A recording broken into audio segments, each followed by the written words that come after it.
Autor: Francisco de Oliveira. Título: Aproximações ao Enigma, que quer dizer desenvolvimento local.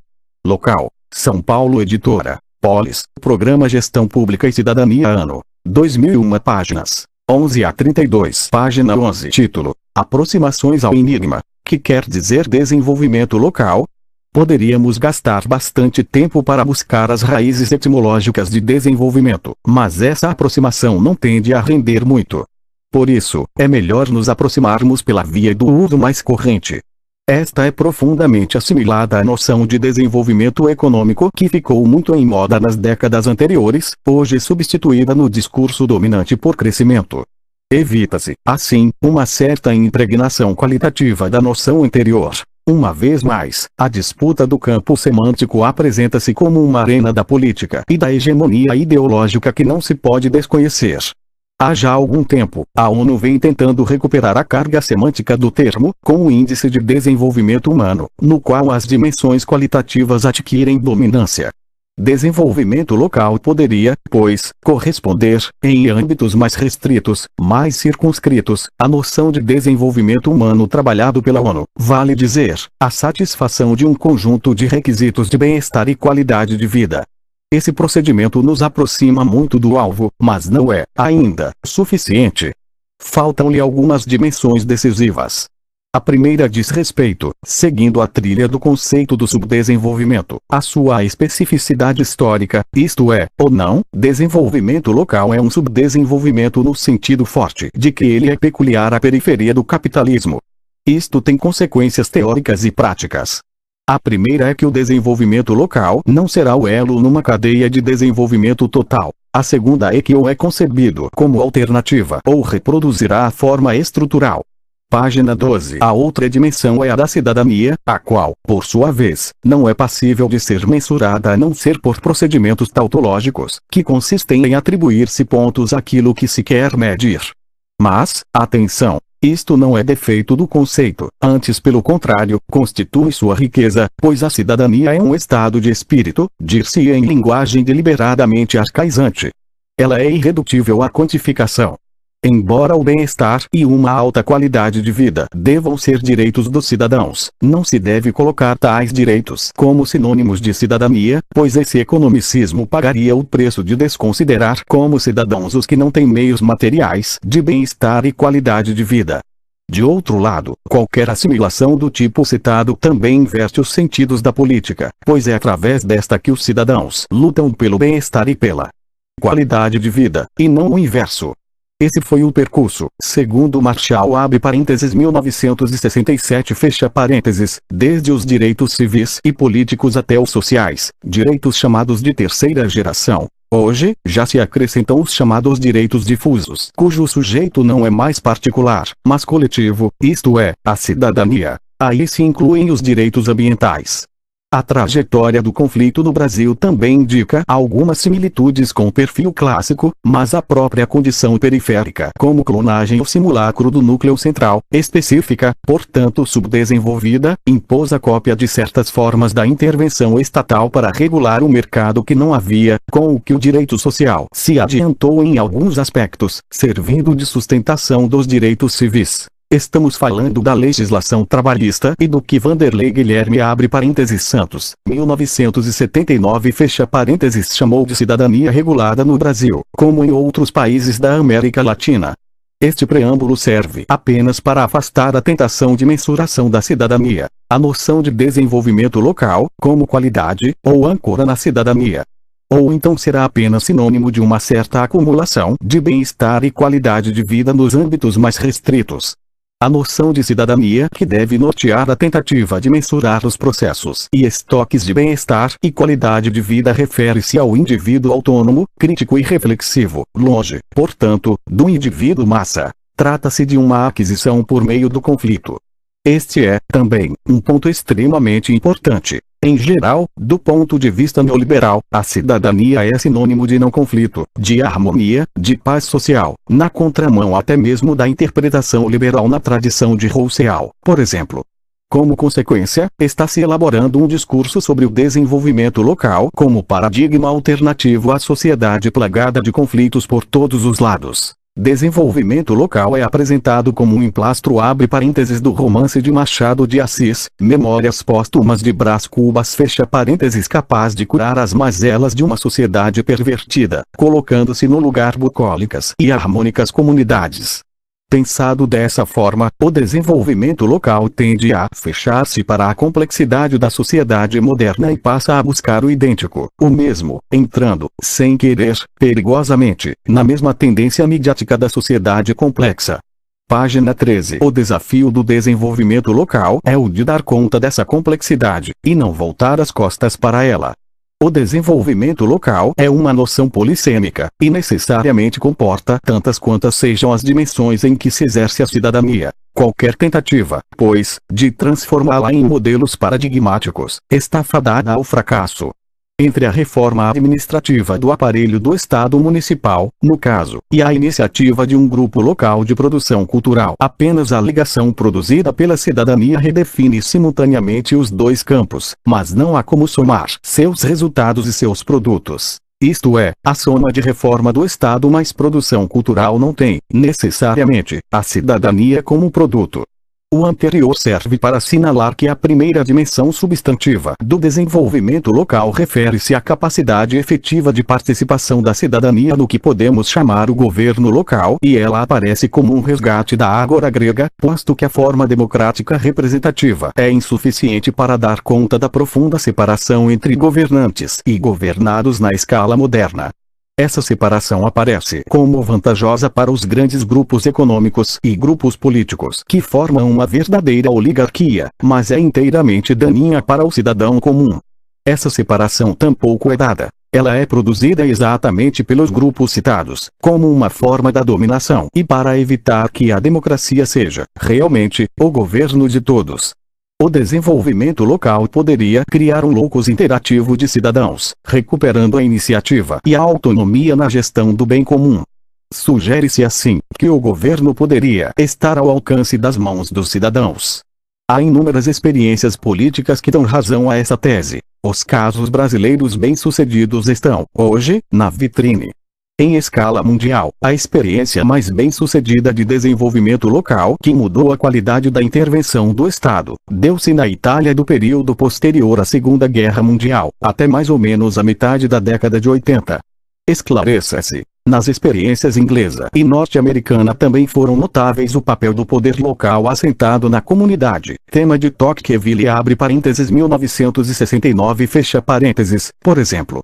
Mas pode-se dizer que se tratou de experiências que estavam constituindo e construindo a própria sociedade liberal. Portanto, não remavam contra a maré da sociedade mais abrangente. Elas eram a sociedade abrangente, de forma marcante na experiência norte-americana. Os casos da Itália e da França são diferentes por tratarem-se de processos de disputa de hegemonia frente a formações feudais na Itália, e na França, contraditoriamente, eram os poderes locais, desde a Revolução que, tendo pulverizado as grandes propriedades aristocráticas e da Igreja, impediram, por sua vez, a universalização da cidade, numa hegemonia fortemente conservadora que, não tão contraditoriamente como se pensa, dava lugar ao forte centralismo do Estado francês. Página 14. Nada tão gêmeo. O centralismo do Estado francês e o xenofobismo dos poderes locais. Não à toa, Tocqueville não teorizou sobre a experiência francesa que ele, como aristocrata, conhecia pro domo sul. Neste período, o segundo pós-guerra, o PCI implantou-se ao longo e ao largo da bota, desenvolvendo, com perdão da redundância, efetivos governos locais, cujos resultados do ponto de vista da acumulação de bem-estar e qualidade de vida são incontestáveis. Bolonha, por exemplo, ficou conhecida como a Disneylândia do PCI. A França também experimentou em certas cidades administradas pelas esquerdas francesas, PS e PCF, desenvolvimentos semelhantes, de que os casos da banlieue Rouge e de Grenoble tornaram-se emblemáticos. Mas, aqui vem a contradição. Formas de governo democráticas, que renovaram a administração pública e interviram estabelecendo alianças com o pequeno empresariado local. Em Bolonha comia-se nos restaurantes com os tickets da prefeitura, que subsidiavam simultaneamente o consumidor e o empresário do restaurante, foram derrotadas pelo seu êxito, e não pelo seu fracasso. Dizendo de outro modo, O bem-estar operou um deslocamento dos eleitores para a direita, que dissolveu a experiência de participação e concertação de conflitos. O caso da Itália é mais grave. O bem-estar dissolveu a esquerda italiana e seu principal partido, condottieri da resistência, da democratização e do estado do bem-estar. O arraigamento do PCI era proverbial. Em cada uma das cidades e municípios italianos, dos maiores até as pequenas vilas e aldeias, ele e a versão local do Hélio Unità estavam lá. Tratou-se verdadeiramente de um processo gramsciano de construção de uma contra-hegemonia. A cultura italiana transformou-se em uma aquisição mundial, de que o cinema foi talvez o melhor exemplo. A questão é, pois, perturbadora. Pode-se até ser cínico. Pouco importaria essa dissolução ou a derrota na vitória, desde que os direitos criados e o cidadão que se autoproduz, se autofaz, permaneçam. Mas é aí que mora o perigo. Na verdade, os chamados processos de desregulamentação ameaçam a cidadania e os direitos por ela gerados. O desenvolvimento local, nessa acepção, pode resistir. A primeira resposta é pessimista. Nos casos brevemente referidos, houve o que está se chamando derrota na vitória, posto que apesar das desregulamentações, a qualidade de vida e o bem-estar não foram sucateados, embora as novas gerações já não tenham um horizonte tão confortador. Mesmo assim, é no mínimo duvidoso que o Estatuto da Cidadania não tenha sido e não esteja sendo afetada pelas desregulamentações. A dimensão dos direitos sociais da cidadania nos países desenvolvidos está claramente sob ameaça. No caso brasileiro, o problema é mais dramático, posto que aqui o desmanche, como o chamou Roberto Schwarz, chegou antes de o edifício estar de pé. É o desmanche do simulacro do estado de bem-estar. Página 15. Se o simulacro formalizou as condições para uma acumulação primitiva, sendo a forma da revolução passiva na periferia, o desmanche não põe em seu lugar formas democráticas mas, ao contrário, corre o risco de transformar-se em totalitarismo num sentido bem preciso. Um estado de exceção permanente onde nenhum direito é assegurado. Dito de outra forma, como chamei em artigo saído na revista Praga, nosso processo é a vanguarda do atraso, enquanto o caso do núcleo dinâmico é o atraso da vanguarda. Essa primeira aproximação pode e é pessimista, mas não deve ser paralisante, mormente porque o que temos pela frente não é uma derrota na vitória, mas um obstáculo de maior monta, um processo de globalização, que é preciso enfrentar de forma crítica. Esse processo, cuja face na periferia já é conhecida, caduca não apenas a democracia representativa, radicalizando a separação entre dominantes e dominados. Tende a caducar mesmo o Estado-nação, o que desfaz a própria cidadania, se esta não puder desenvolver-se sob o signo de uma nova racionalidade, para além da racionalidade burguesa. Há lições deixadas pela experiência italiana que possam ser aproveitadas de forma crítica. Parece que a experiência italiana, apesar de exitosa, permaneceu dentro dos limites da racionalidade burguesa, no sentido de que as instituições do Estado burguês não foram questionadas. Dizendo de outra forma, a experiência italiana foi de gestão do Estado, e não chegou, pois, a construir uma nova racionalidade.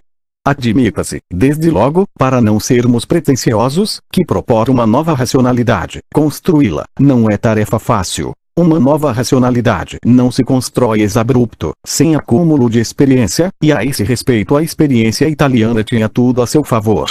Além disso, a própria unificação europeia constituiu-se em uma exigente e contraditória condicionalidade externa-interna, frente à qual a experiência italiana não resistiu. A própria Itália experimentou uma aceleração sem precedentes. Simplesmente passou de uma insignificante economia fortemente marcada por relações quase feudais no campo até a Segunda Guerra, para a quinta economia mundial, no interior do núcleo dinâmico. Novecento de Bertolucci é o raconto dessa extraordinária saga, flagrada na dilaceração da amizade das duas personagens principais. As diferenças de classe fundadas nas relações feudais não impediam a amizade, tal como conhecemos na experiência da cordialidade brasileira. Foi o êxito capitalista que produziu a ruptura. O segundo contraste relevante para o desenvolvimento local vem a ser a possibilidade de que atue corrigindo a tendência de concentração que parece inerente ao processo capitalista no nível macro. Essa tendência se expressa numa espécie de hélice de duas pás, enroscando-se a concentração econômica com a concentração espacial. Durante algum tempo, a teoria espacial pensou que a correção viria das deseconomias de aglomeração, em que a taxa marginal do lucro econômico espacial entraria em declínio.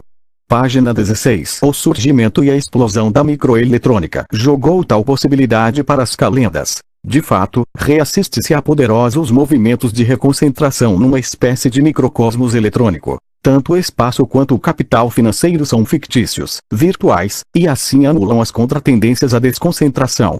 Aparecem como descentralizações, o que não significa desconcentrar. Uma literatura crescente segue os passos da microeletrônica, abandonando toda pretensão de totalidade, que é substituída pelas redes informacionais. O paradigma será, então, molecular digital, o que quer dizer não total. É o caso típico de Manuel Castells em seu A Sociedade em Rede abre parênteses 2000 fecha parênteses.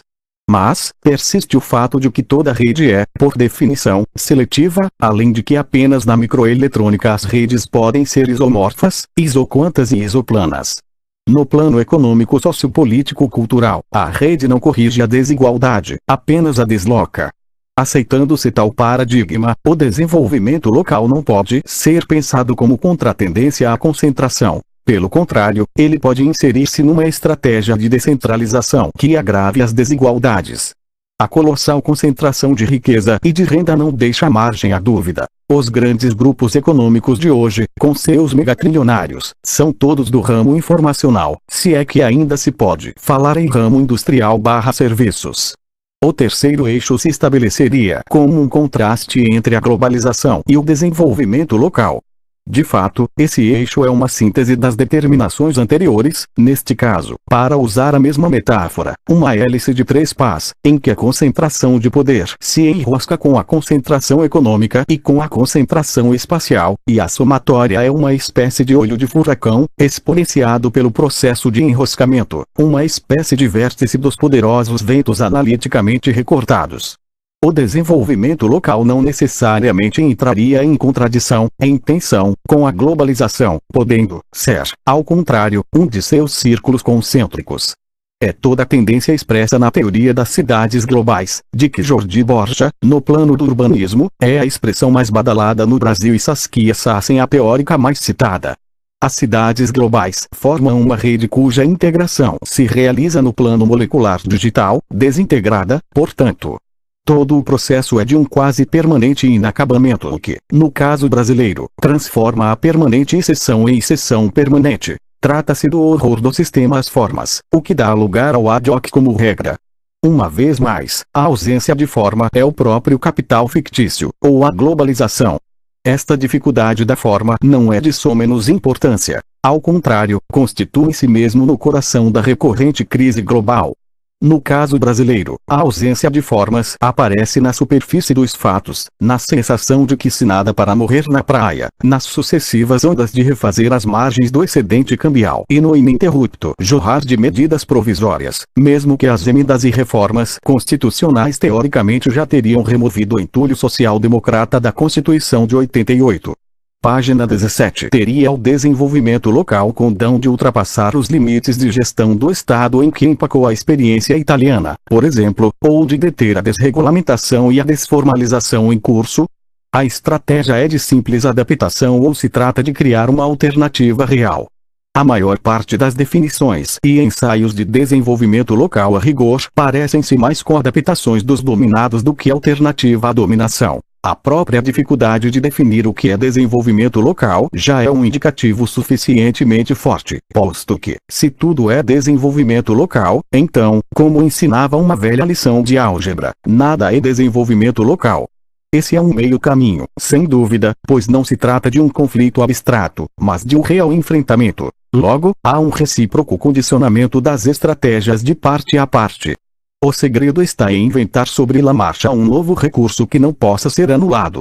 Assim, pois, o desenvolvimento local, entendido como tendência contrária aos processos dominantes, também terá seus momentos de desformalização e desregulamentação, ao mesmo tempo em que necessita inventar uma nova forma que não possa ser assimilada pelo adversário global, concentrador e antidemocrático. O movimento do sem terra é desregulamentador, por exemplo, pois ao pretender a propriedade privada para os dominados, ele investe contra a propriedade privada ainda no seu próprio campo. A longo prazo, ele poderá ser também desformalizador, indo até as últimas consequências sobre a propriedade burguesa. Já o orçamento participativo é imediatamente desformalizador, pois dissolve a legitimidade da representação tradicional, pondo em seu lugar uma nova forma, diretamente ancorada numa cidadania participativa. Suas consequências sobre o campo político são imediatamente sentidas. Vai além da racionalidade política burguesa, propondo a criação de um novo Estado imediatamente responsável perante as classes sociais dominadas. Seu espectro é bastante restrito, como sabemos, posto que a porção do orçamento que está em jogo é diminuta, mas, ampliado do ponto de vista orçamentário, que a experiência do governo do Rio Grande do Sul em seu confronto com a Ford está sugerindo, deixará de ser irrelevante para a razão do lucro. O ataque aparece como desformalizador no plano mais global. A razão burguesa do lucro, que submete todas as políticas econômicas, urbi et orbi, que na verdade passam a ser apenas políticas do capital, é contestada como razão, não apenas na condicionalidade das taxas, da pressão fiscal sobre os países, do sufoco das políticas sociais. Essa negação da razão burguesa é o que pode ter a eficácia de se contrapor às grandes tendências globais, à reconcentração molecular digital do capital fictício eletrônico. A flexibilização, esse emplastro conceitual, dos dominados consiste em adotar todas as formas possíveis e imagináveis, uma estratégia camaleônica, mudando de configuração, eis a informática, a cada cenário e em cada fronte. Não se trata de uma fuga às formas, mas de sua multiplicação. Página 18. O requisito para sua permanência é o de ultrapassar o campo da racionalidade burguesa. A combinação de formas diferentes, em níveis e abrangências diversas, é a única possibilidade da cidadania. Assim, um desses frontes pode ser o orçamento participativo cuja essência, que é uma nova forma, consiste em ir além da razão burguesa inscrita na estruturação do Estado. De fato, se este não é o comitê executivo da burguesia de Marx e Engels, cujo anátema sobre o caráter do Estado no capitalismo, FHC e os neoliberais tratam de confirmar, não há como negar que a razão burguesa se inscreve na arquitetura do Estado moderno. Pense-se, por exemplo, na separação de poderes e nas suas jurisdições. Sem necessitar-se de uma longa explicação, posto que a referida separação foi, a seu tempo, revolucionária, pois repartia o poder total do soberano, a separação de poderes criou um problema até hoje não resolvido nas relações entre poder legislativo e poder executivo nas democracias modernas, sobretudo naquelas que adotam um modelo presidencialista. Todo o orçamento nestes é apenas uma autorização para gastar, o que significa dizer que as deliberações legislativas sobre o orçamento, de resto, bastante delimitadas, hoje, podem não se transformar em atos, posto que resta ao executivo o poder discricionário de dar-lhes prioridade, não executar por contingências conjunturais como falta de caixa, e outros aspectos, conhecidos longamente na experiência brasileira mais recente. Mesmo as democracias parlamentaristas estão vendo o governo como gabinete do legislativo sendo erudido, para transformar-se numa espécie de presidencialismo de gabinete. O orçamento participativo resolve esse imbróglio transformando as escolhas populares no elo de ligação entre a legislação e a execução. Para isso, importa não esquecer, faz-se necessário ir além da racionalidade burguesa inscrita no Estado, faz-se necessário inventar. A luta pela cidadania é a forma mais moderna, contemporânea, do conflito de classes. Porque é a luta pelos significados, pelo direito à fala e à política, que se faz apropriando-se do léxico dos direitos e levando-os, redefinindo-os, num novo patamar, de fato transformando o campo semântico ao tempo em que se apropria dele. Em cada um dos frontes em que se realizam os conflitos contemporâneos, percebe-se o que está em jogo. Os chamados direitos adquiridos, por exemplo, significaram, na história burguesa, a nova conformação do direito de propriedade, de que, talvez, o usucapião seja a forma mais explícita. Ele queria dizer que o uso continuado de um certo bem ou propriedade devia caber a quem o tinha utilizado. Assim ele inova em relação ao direito de propriedade, redefinindo em função do uso abre parênteses. A Constituição brasileira define, também, a propriedade em função de seu uso social, de que a batalha pela reforma agrária se aproveita fecha parênteses e, como a propriedade é o alfa e ômega do direito burguês, a noção, seguindo os passos da mercadoria, da mercantilização, estende-se para outros campos.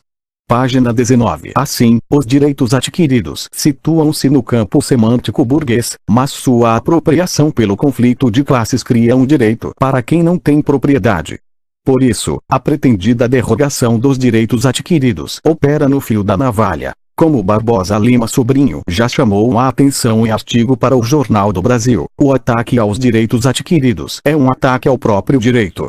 A separação entre o proprietário e a propriedade cria um campo de significados que, a um só tempo, desliga a propriedade da possível má conduta de seu proprietário, sem o que a própria propriedade vê-se e é ameaçada, sobretudo numa época em que a propriedade fundiária já não é a mais importante como meio de produção, ao mesmo tempo que desliga o proprietário da possível falência da propriedade. Uma coisa é a falência da empresa, outra é a conduta pessoal do proprietário. Também neste caso, a apropriação desse significado pelo conflito de classes permite tanto a desapropriação social quanto a localização dos crimes de colarinho branco, por exemplo, em que as necessidades da empresa não podem encobrir a fraude do empresário. Esta série de considerações quer chamar a atenção para o não reducionismo da sociedade civil ao desenvolvimento local, ou a uma conceituação apaziguadora tanto da sociedade civil quanto do desenvolvimento local. A sociedade civil na vertente gramsciana não se reduz simplesmente ao conjunto de atores privados, num recorte que remonta a Hegel e Marx, o segundo nas pegadas do primeiro. Gramsci dá ao conceito uma carga de negatividade que não pode ser desconhecida, no sentido de sublinhar decisivamente que a sociedade civil é o lugar do conflito pela hegemonia. Aí se segrega, se produz, a ideologia, cimento amalgamador do consenso, permanentemente contestado pelo dissenso. No Brasil, cuja tradição gramsciana é escassa, sociedade civil passou a designar no discurso da mídia, assim como em certos discursos acadêmicos, mas sobretudo no discurso das organizações não governamentais, um lugar do não conflito, um lugar da concertação, que ele é, certamente, em que os interesses não aparecem. Essa visão não é apenas falsa conceitualmente, ela o é na prática social e política. Ela reduz, outra vez, a sociedade civil aos âmbitos dos atores privados. Com isso, podem ter lugar tanto o discurso de Bresser Pereira abre parênteses 1998 fecha parênteses, quanto o discurso das entidades filantrópicas privadas, sobretudo as da nova safra da nova ética empresarial. Os dois discursos operam o reducionismo do público moderno ao público de Locke, equivalente à sociedade civil neste último, beneficiando-se de um vago preconceito de ampla difusão, segundo o qual o público não é igual ao privado. E uma falsificação do preconceito que, neste caso, é mais rigoroso que Bresser Pereira. Pois se em Locke público é a reunião de atores privados, ou em Habermas o lugar não privado do privado, não faz, absolutamente, nenhum sentido devolver ao público os assuntos privados. Eles já estariam lá. Página 20. Acontece que o preconceito é mais moderno, sendo que no Brasil ele ganhou a mesma conotação que estatal, posto que, entre nós, esse lugar não privado do privado nunca se constituiu, e a única distinção visível e de eficácia política e social passou a ser o Estado pós-30.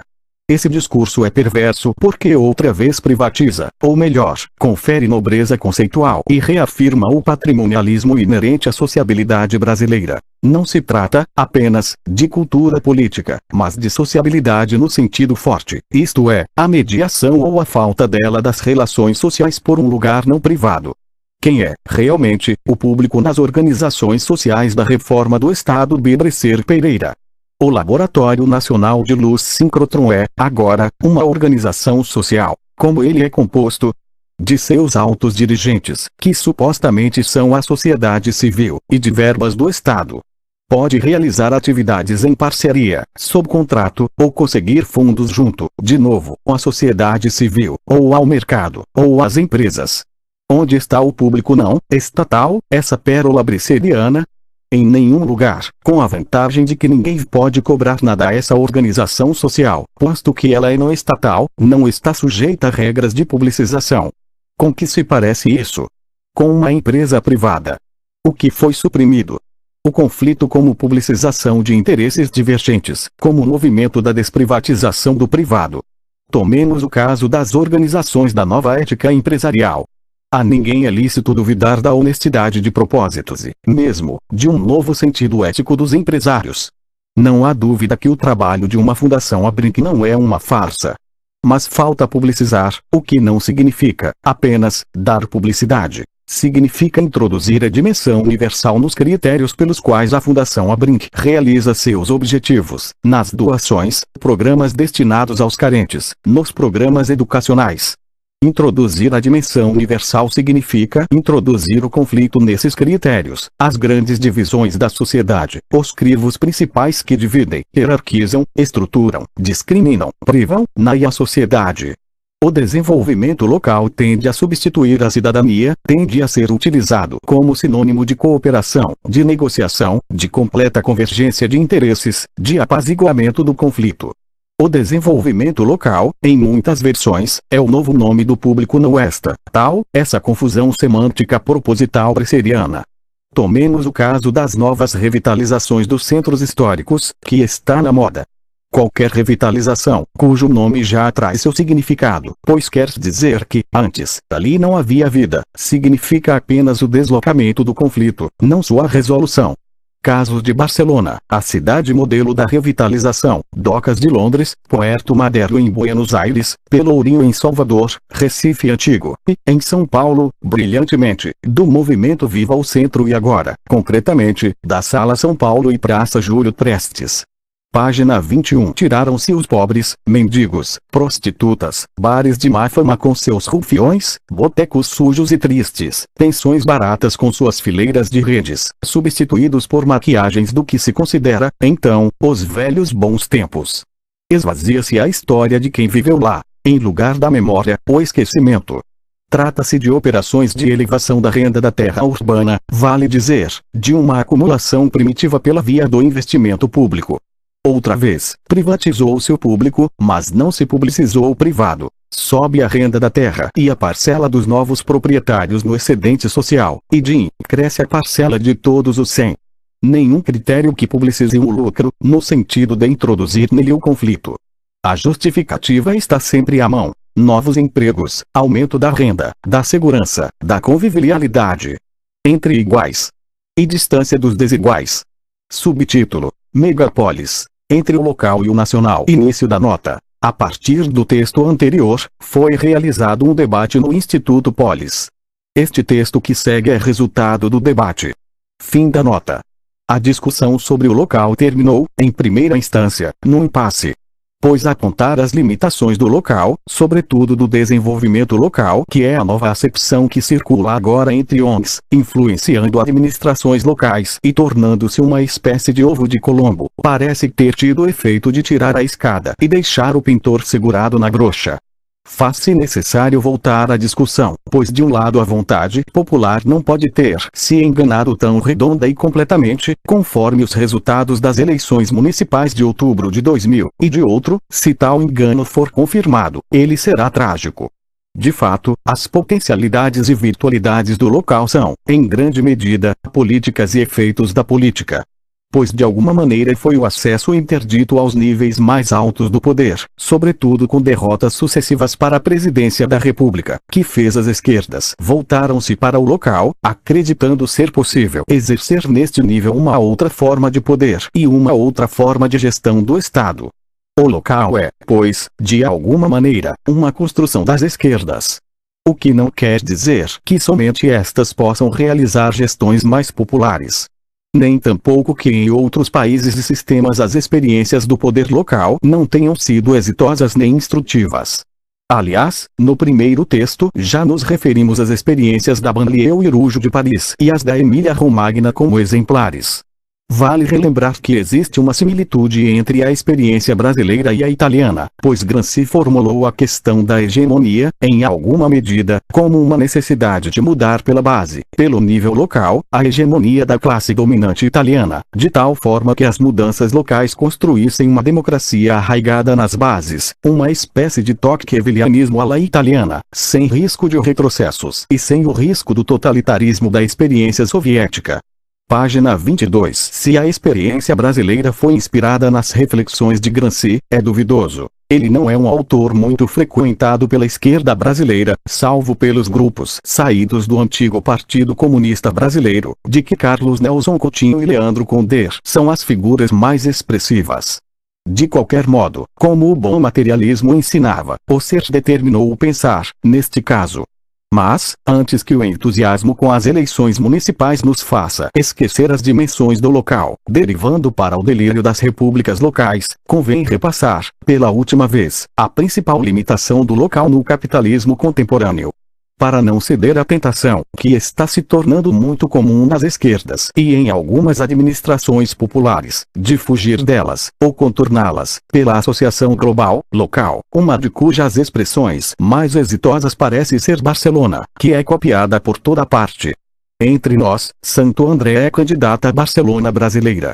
Início da nota. Boaventura de Souza Santos é o sociólogo mais conhecido, no Brasil, pelas suas reflexões sobre o global local, que me parece idealizar as oportunidades que se abrem por uma tal ligação. Fim da nota. Não é Porto Alegre, cuja administração petista já leva 12 anos, com a quarta gestão consecutiva apenas empossada. A diferença é que Porto Alegre, segundo tudo indica, com o perdão da redundância, politiza o poder local, enquanto Santo André está mais voltada para as oportunidades de uma cidade global. Convém não esquecer que Barcelona é uma ilusão da relação global-local, pois ela mesma é o núcleo mais expressivo e importante da Espanha, nos últimos 100 anos. Barcelona de fato é o elo mais importante do nacional global e o êxito depois da Olimpíada que a recolocou no cenário internacional tampouco teria se dado sem os importantes investimentos que tanto a Espanha quanto a União Europeia lá aplicaram. Numa perspectiva gramscianamente otimista, todos os locais redefinidos por um novo poder popular seriam capazes de criar um novo global. Certo? Como nos programas de perguntas e respostas, a resposta é errado. Pois o global não é uma soma de poderes locais. E o que está em jogo é precisamente um tipo de poder que, se não é inteiramente novo no capitalismo, agora se apresenta de forma tão radical que mesmo a semelhança com o passado mais imediato empalidece. Diz-se que 500 megacorporações controlam a economia mundo.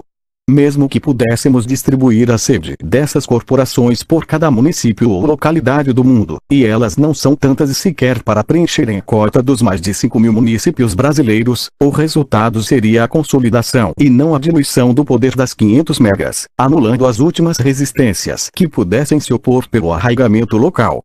São Caetano, região metropolitana na Grande São Paulo, é a cidade mais típica a esse respeito. Talvez em nenhuma cidade da segunda revolução industrial no Brasil a presença indisputada de uma grande empresa seja tão absoluta, como é o caso da General Motors na cidade paulista. E o que é São Caetano do ponto de vista do poder local? Nada. Ela só perde para aqueles casos de cidade-fábrica, tão típicos da primeira revolução industrial, e da qual talvez somente reste Votorantim no Brasil. Página 23. Porque o tipo de poder personificado hoje pelas grandes corporações fundiu o que anteriormente o liberalismo havia cindido, o poder econômico como distinto do político.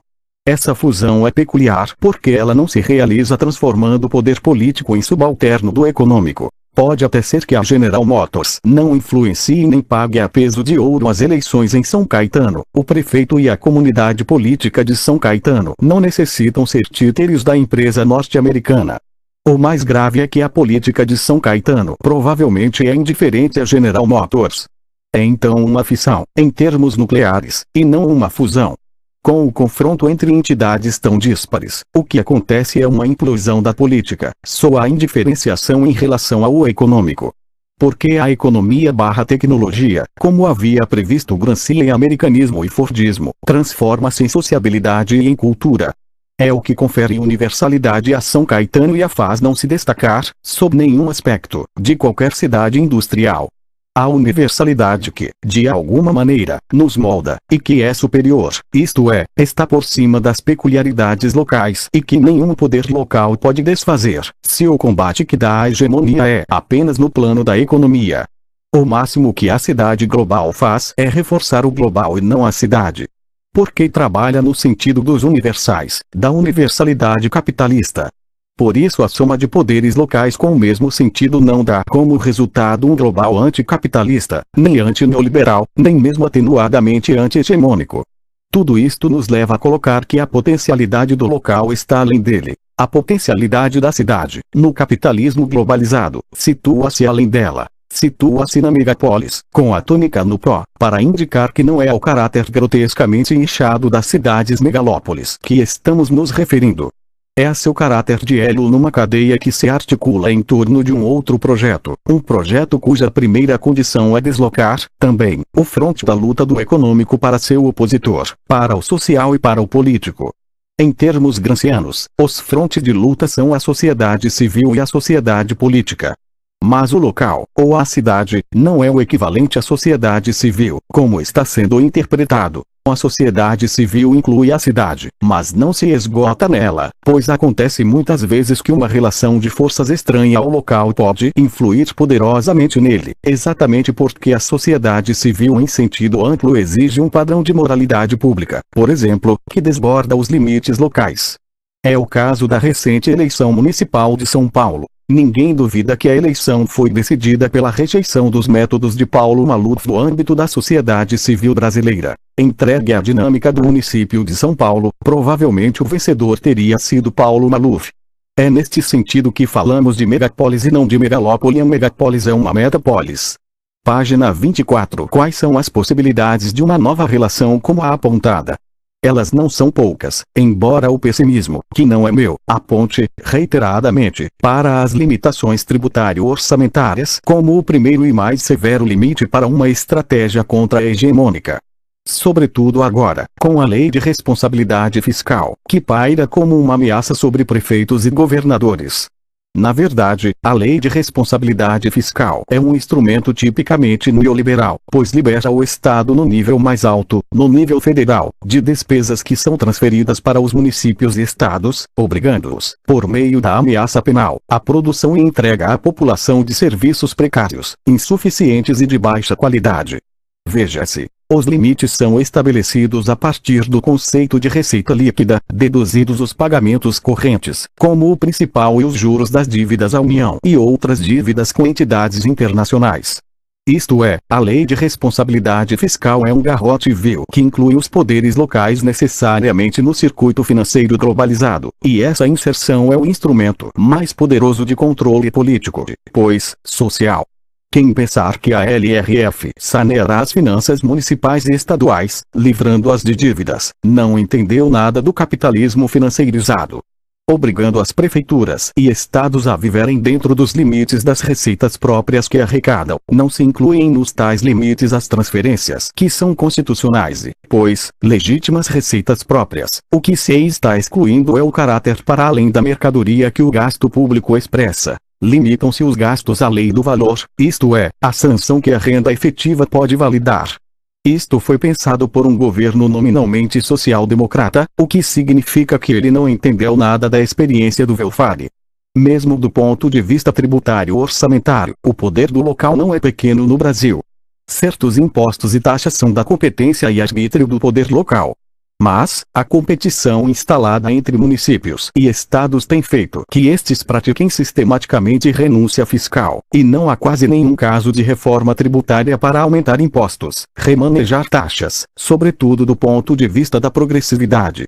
O poder local resiste pouco aos ataques da mídia conservadora. O caso da administração de Luiza Erundina foi exemplar. Tentando a taxação progressiva do IPTU, sucumbiu a uma poderosa campanha orquestrada pelos principais jornais do Estado. Mas convém voltar a esse ponto, aproveitando a onda de indignação social que pode transformar-se em política. Mesmo o caso da lei que possibilita a quebra dos sigilos bancário e fiscal inscreve-se nessa nova conjuntura de indignação social com a desigualdade e o prebendalismo da política das classes dominantes no Brasil, sancionado pelo Estado. Uma campanha que ponha o acento nesse aspecto, relacionando com as novas condições de rigor fiscal, pode ter êxito.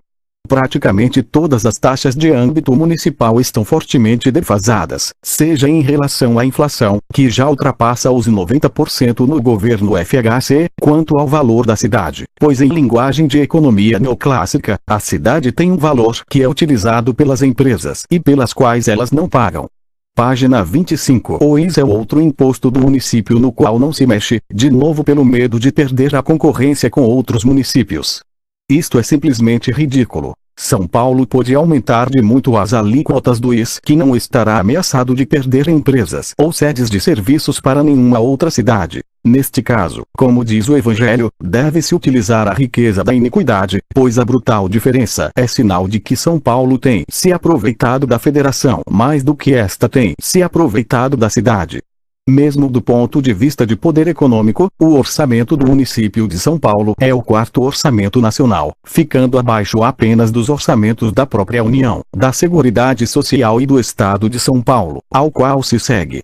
É algo como 1% do PIB brasileiro, o que não é pouca coisa. Este orçamento, atuando em sincronia com o próprio PIB do município, que não sei a quanto monta, mas deve ser algo em torno de 15% do PIB brasileiro, constitui-se num formidável trunfo para qualquer política econômica do município de São Paulo. Isto significa que a política econômica nacional não pode ser indiferente à expressão econômica do município de São Paulo. Inclusive nesta conjuntura talvez principalmente, indiferente à dívida do município. Se este se revelar inadimplente, isto não é inócuo, pois inviabiliza a própria política monetária nacional, pois aumenta os custos financeiros nacionais. Este é um elemento com o qual não se joga, nem se negocia. Só se vê falar na incapacidade de pagamento. Mas, se falar na inviabilidade da política monetária se São Paulo ficar inadimplente, as decisões econômicas nacionais passam necessariamente por São Paulo. Este é um ponto que reforça a política financeira do município. Faz, se necessário, pois, para viabilizar a cidade, vê-la para além de seu âmbito, e vê-la integrando a megapolis, numa estratégia metápolis. Decisões erradas aqui têm repercussão nacional. Veja-se o caso do rodízio de automóveis. Ele significou, considerando os níveis de renda e de sua concentração no município, a duplicação da frota de automóveis na cidade, pelo mecanismo já conhecido da segunda placa. A medida, que era para melhorar tanto o trânsito quanto diminuir a poluição, piorou o trânsito e a poluição, pois foram jogados mais carros sobre uma infraestrutura e um ambiente já comprometidos. Nacionalmente, a medida foi imensamente favorável à indústria automobilística e, pois, à economia e às finanças nacionais, além de ter favorecido enormemente alguns poucos estados que se beneficiaram das novas montadoras. Se é verdadeira essa relação positiva em relação à economia nacional, isto quer dizer, também, que relações negativas podem se dar se o município revelar-se crescente e funcionalmente antieconômico. Página 26. Há outros frontes do poder municipal que são inexplorados. O município foi dotado pela Constituição de novos e reforçados poderes, os quais são poucos utilizados. Quero referir-me à questão do trânsito, por exemplo. Este é encarado apenas deste ângulo, quando na verdade ele é um problema de distribuição de renda que se concretiza num problema de transporte, de falta de transporte, emblematizado pela ridícula extensão do metrô paulistano, depois de quase 40 anos da inauguração de sua primeira linha. A péssima distribuição de renda que cria uma subjetividade antipública na burguesia e nas classes médias se transporta, não por simples redundância de termos, para a solução do carro individual, ao estilo norte-americano. Lá, como a distribuição de renda não é tão afrontosa, derivou-se para as cidades quilométricas, para as cidades highway, como Los Angeles. Aqui, com a distribuição de renda que se tem, deu-nos problemas de trânsito. O permanente engarrafamento, que somente se agrava com a irresolução do problema do transporte urbano. Agregam-se ônibus clandestinos, peruas mal equipadas e antieconômicas do ponto de vista do custo do transporte e da relação passageiro/quilômetro e da relação passageiro/quilômetro de via pública. Uma política de transporte real, que retome a parceria com o Estado na questão do metrô, que invista na quantidade e qualidade dos ônibus urbanos, penalizando fortemente, e mesmo proibindo, meios precários como as peruas, concertada com uma política habitacional, terá repercussão local e nacional. Não demorará muito para termos riquixás nas ruas de São Paulo, cuja versão para o transporte de documentos já é o motoqueiro. Aí o caos estará instalado e dar a volta por cima se tornará ainda mais difícil e socialmente custoso em termos de emprego. Mas, voltando à questão do trânsito propriamente dito, é da competência do município legislar e atuar sobre os horários da circulação comercial no perímetro da cidade. O que se vê? Uma total desorganização, com os caminhões de entrega entulhando as ruas, a qualquer hora do dia, e não da noite. Está ao alcance do poder municipal regular esses horários, e com isso, uma parte não desprezível da má circulação viária diurna poderá desaparecer. O Rodoanel não resolverá esse problema, posto que ele retira apenas os grandes caminhões e jamantas, permanecendo a necessidade da entrega nos locais de comércio.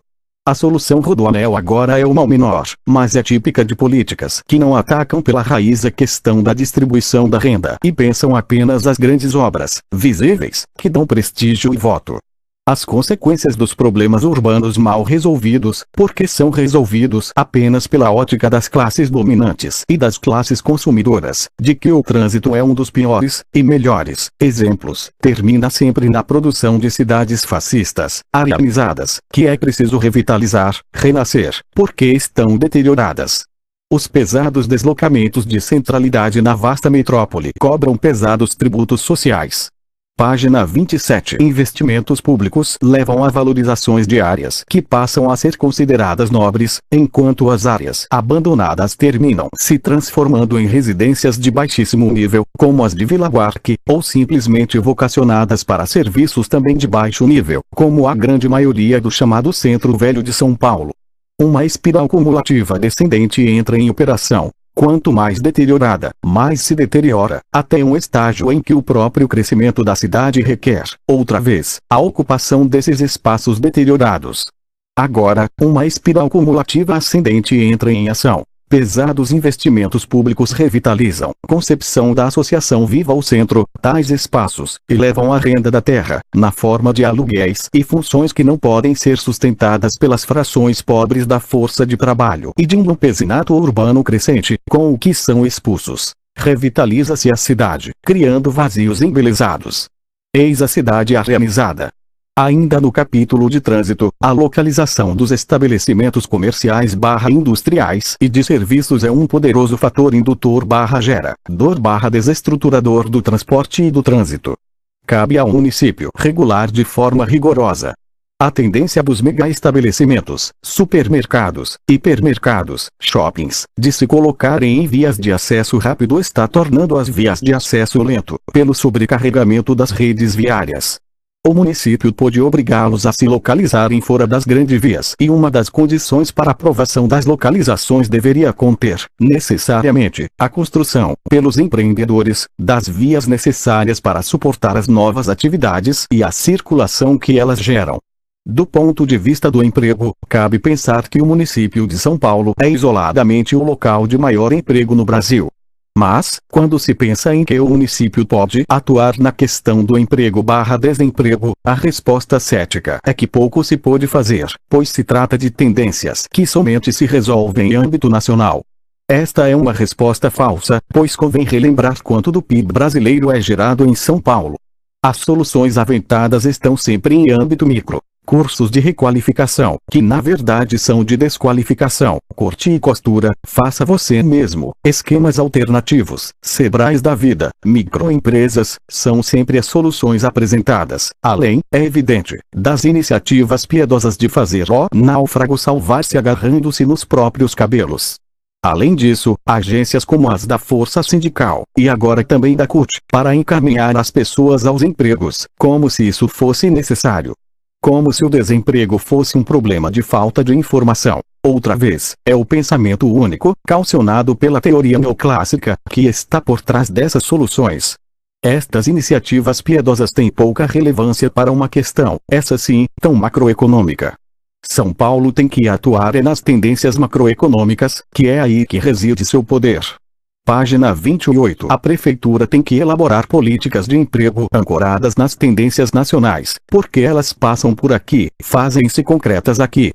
Políticas municipais de localização que contenham cláusulas sobre emprego não são uma quimera, estão ao alcance da administração municipal. O principal em tudo isso é chamar a atenção para o desuso dos poderes de que está investido o município. Não são poucos e estão no coração da matéria da economia, que é agora vital. Mas, somente por meio de uma ação do poder público municipal em sintonia e ancorado nas organizações da cidadania, é que políticas da megapolis podem ser pensadas e executadas. Porque a política para a cidade global não precisa de inovações, nem da cidadania. O capital, a associação viva ao centro, os burocratas e o próprio aparelho do Estado pensam-na constantemente e a executam. Subtítulo: Do monólogo ao diálogo. Início da nota. Esta segunda parte é elaborada a partir das questões propostas por muitos que estavam no debate. Silvio Caciabava, Nelson Sauli, Jorge Caiano, Vicente Trevas, Vaz, Nádia Somek e vários outros. Como não tenho autorização para refazer a fala de cada um, aparecem aqui apenas as minhas respostas a propósito dos assuntos suscitados. Fim da nota. A sustentação do exercício de antigos e novos poderes municipais não é, evidentemente, um problema apenas legal. Como é costume dizer, se no Brasil, a lei é boa, mas falta implementá-la. E falta porque a sociedade civil organizada não pressiona para sua implementação. Daí a propriedade da questão levantada por Silvio Caciabava sobre qual é o pacto social e político capaz de sustentar o exercício dos poderes constitucionais do município. Ele desconfia que os atores dos anos 80 já não são os mesmos hoje, e que possivelmente há novos atores para os quais ainda não há reconhecimento sequer no nível da teoria e das pesquisas sobre movimentos populares, novas classes sociais, novos empreendedores, etc. Tem toda razão. Quais são os fiadores de um novo pacto? A meu modo de ver, há um novo clima, um novo ambiente, formado em parte por antigos e em parte pelos novos atores. Aqui não nos deteremos esmiuçadamente na análise dos novos componentes da sociedade. Desde logo, sua estrutura não mudou tão radicalmente assim. O que mudou muito foi a forma de sua visibilidade, ou a visibilidade dos problemas e a maneira da sociedade encará-los. Para ir direto ao ponto, há, de fato, surpreendentemente, uma nova ética pautando a política. Esta nova ética pede transparência nos negócios públicos. Neste sentido, não foram em vão as iniciativas políticas como o impeachment, as denúncias da máfia dos fiscais, da compra de votos para a reeleição, dos grandes escândalos, provados ou não, do dossiê Caimás Caldas do Pereira, passando pelo roubo da dupla Lalau/Estevão. Início da nota. Denominei assim, em artigo para a Folha de S. Paulo, os escândalos em torno do ex-secretário da Presidência da República. Fim da nota. Pode-se dizer que até aqui os culpados não foram punidos, o que, perdurando, tende a desacreditar as instituições. Mas tão importante quanto as punições, foi uma espécie de indignação geral que transformou a política num pleidoyer de transparência nos negócios públicos. Página 29. É isto que é novo no ambiente político brasileiro e é isto que transforma qualitativamente as relações. Outra vez, com o benefício de as eleições municipais já terem acontecido, é este novo ambiente, o repúdio geral a tais práticas, que retirou o apoio eleitoral a notórias figuras do rouba mas faz. É sobre isso que se pode tentar construir pactos sociais e políticos capazes de colocarem em ação os novos dispositivos constitucionais. Dizendo isso, não dou por resolvidos os problemas. É aqui que eles começam. Mas não tenho fórmula para tanto. Novas iniciativas, mesmo se não proibidas, não estão expressamente articuladas institucionalmente. É o caso do orçamento participativo, cuja constitucionalidade já foi posta em dúvida e permanece ainda em suspenso. Aqui trata-se de afirmar o que Tony Negri chama o poder constituinte do povo, isto é, sua capacidade de constituir novas instituições, que podem não ser contra as que existem, mas não necessariamente submissas às mesmas. Vou mais longe. Trata-se de um poder constituinte a partir da subversão da ordem. Trata-se, democraticamente, de instituir uma competição entre instituições, para só então, a partir da experiência social e política, cristalizá-las em novas instituições. Tem sido assim na história. O poder constituinte da burguesia necessariamente entrou em conflito com as instituições do Estado absolutista e revelou-se superior às mesmas para processar os novos conflitos. É preciso não temer esse processo. O mito do capitalismo espontâneo, como uma atividade que depende totalmente da conjuntura e, portanto, infenso ao planejamento, não se sustenta se olharmos para as grandes corporações. Estas se orientam por planos, com a flexibilidade necessária para adaptar-se aos movimentos dos seus concorrentes. Tampouco o Estado capitalista é infenso ao planejamento, senão que ele é constitutivo do próprio sistema desde há muito. O capitalismo tem uma sede de previsão que não é menor que o do planejamento soviético em seu auge. Só que se trata de um planejamento descentralizado, no nível de cada megacorporação. Em termos de Marx, dir-se-ia que se transitou da anarquia concorrencial para a anarquia oligopolista planejada. Portanto, qualquer intervenção na cidade capitalista não é, necessariamente, excludente. Pelo contrário, como a história do estabelecimento da CLT o mostra, ela pode ser imensamente includente, pois não foi o mercado que criou o contrato de trabalho no Brasil nem transformou a questão social de caso de polícia em caso de política. Aliás, todo o tempo o governo, todos os governos, intervêm na cidade. A direção e o sentido da inclusão ou exclusão depende das forças sociais e políticas que estão operando. Existem, sem dúvida, fortes condicionamentos estruturais próprios do sistema capitalista. Não se pode fazer qualquer coisa, mas tampouco não se pode fazer nada. Toda vez, entretanto, que a intervenção vem para agravar as condições da distribuição da renda, ela é necessariamente excludente. Página 30. Citei o caso das intervenções urbanas de revitalização como excludentes porque são, agora, o exemplo mais à mão, porque estão na moda, e segundo parece, a nova gestão da cidade vai apostar alto nas mesmas. A relação com o passado é sempre complexa. Ele não pode ser condenado, nem tampouco louvado, sem as devidas qualificações. Mas tampouco pode-se cair apenas no conjunturalismo, como se não houvessem movimentos de longo prazo, estruturais, no sistema capitalista e na cidade capitalista, que São Paulo é, por excelência. A Constituição de 1988 é um caso exemplar dessa dificuldade. Em geral, ela seguiu uma tendência que, para economizar, chamemos pelo seu velho apelido de progressista, devido à influência que sobre ela tiveram os recentes movimentos sociais, incluindo-se nestes, especificamente, o movimento sindical vigorosamente retomado a partir do ABC. Mas a Constituição de 1988 é, também, pela primeira vez na história dos textos políticos instituidores brasileiros, a que declara que a economia é capitalista, que se define como um sistema de direito da propriedade privada.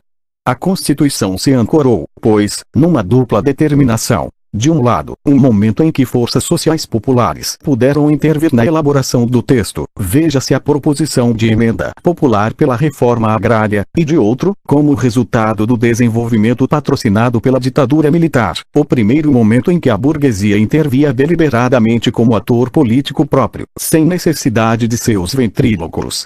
Desde Collor de Mello, a conjuntura, essa deusa dos economistas, tornou-se francamente favorável à burguesia. E tragicamente, posto que os votos de Collor foram votos populares ancorados no desespero da inflação de 80% ao mês do fim do período Sarney. Investido de um mandato popular com aquela força, Collor, diga-se com a burguesia por trás dele, dedicou-se ao sistemático trabalho de destruição da política das classes populares. Fernando Henrique Cardoso é um seguidor de Collor, mais eficiente, mais dramático e mais letal, posto que assumiu como um enigma, devido ao seu passado democrático, e já leva 6 anos prosseguindo na desqualificação dos sujeitos do processo democrático. Início da nota. Trabalho essa questão em privatização do público, destituição da fala, anulação da política, o totalitarismo neoliberal. Ino Oliveira e Pauli, 1999. Fim da nota. A primeira mudança de conjuntura perceptível desde então é essa que se expressa nas eleições municipais, em que a esquerda, para chamar, lá pelo seu velho nome e sem eufemismos, retoma a ofensiva e pauta a agenda política. Mas o faz sob condições de forte embaralhamento das forças sociais e, de alguma maneira, submetida a dinâmicas que ela não controla, algumas das quais ela aprova. Quando olhamos a questão do emprego em São Paulo como no Brasil, as condicionalidades impostas pelo modo de desenvolvimento das forças produtivas hoje cobram pesados juros. Aqui aparece claramente a contradição entre uma agenda política pautada pela esquerda e os constrangimentos impostos pelo desenvolvimento capitalista. Página 31. Pois o informal, que nos apavora tanto, que aparece por toda parte, do camelô de rua mais comum à tentativa desesperada de sobreviver com os carrinhos de cachorro-quente, comprados com a indenização do desemprego, a proliferação das peruas abre parênteses não as do Zé Simão fecha parênteses já não é uma classificação com capacidade heurística. Pois todo o emprego, hoje, está sendo submetido à informalidade, para retermos o uso do termo do executivo, que de uma hora para outra pode ser despedido do alto de seus 15 mil reais por mês, ao trabalhador mais comum. A informalização é uma nova tendência do capital que já não necessita circunscrever o trabalhador às fronteiras das fábricas e escritórios e que, de forma virtual, retira átomos de valor de qualquer trabalhador. O uso do virtual aqui é sintomático. O homem do cachorro-quente é força de trabalho em estado abstrato, puro. Não interessa mantê-lo dentro de uma loja, pois isto acrescenta custos. Na rua, agarrando qualquer passante ameaçado pelas bactérias que pululam na salsicha sempre requentada, ele leva água ao moinho do valor de forma mais eficiente que um trabalhador com carteira assinada. E uma tremenda contradição. Como resolver, lá? Certamente não através dos cursos chamados de qualificação, que na verdade reforçam a segmentação do mercado de força de trabalho e preparam os futuros vendedores de cachorro-quente. O que vem sendo chamado de estruturas corporativas da força de trabalho, incluindo-se muito especialmente as do funcionalismo público, é uma vitória ideológica da privatização do público a que me referi. Trata-se de uma capitulação semântica de graves consequências. O funcionalismo público, quero colocar aspas propositadamente, distingue-se do funcionalismo patrimonialista, da tradição brasileira e dos países clássicos do capitalismo tardio, Alemanha, Itália. Estes eram funcionários do rei, enquanto o público é funcionário da república. Esta distinção não é um floreio de palavras. Contraditoriamente, pela própria condição de tardio, o Estado brasileiro teve que liquidar com o funcionalismo patrimonialista, o funcionário dependente das oligarquias, flutuante, removível, demissível ad nutum, sem o que a operação complexa do Estado tardo capitalista, como o chamou o Marramao, tornava-se impossível. A ofensiva neoliberal tem no funcionário da República um dos maiores obstáculos. Assim, assimilar acriticamente esses termos é uma outra forma de aderir à desqualificação dos sujeitos, de privatizar o público. No limite, como está mostrando a politização do judiciário, com a tentativa agora de remover a vitaliciedade dos juízes, o capitalismo neoliberal aproxima-se, a largos passos, do totalitarismo fascista.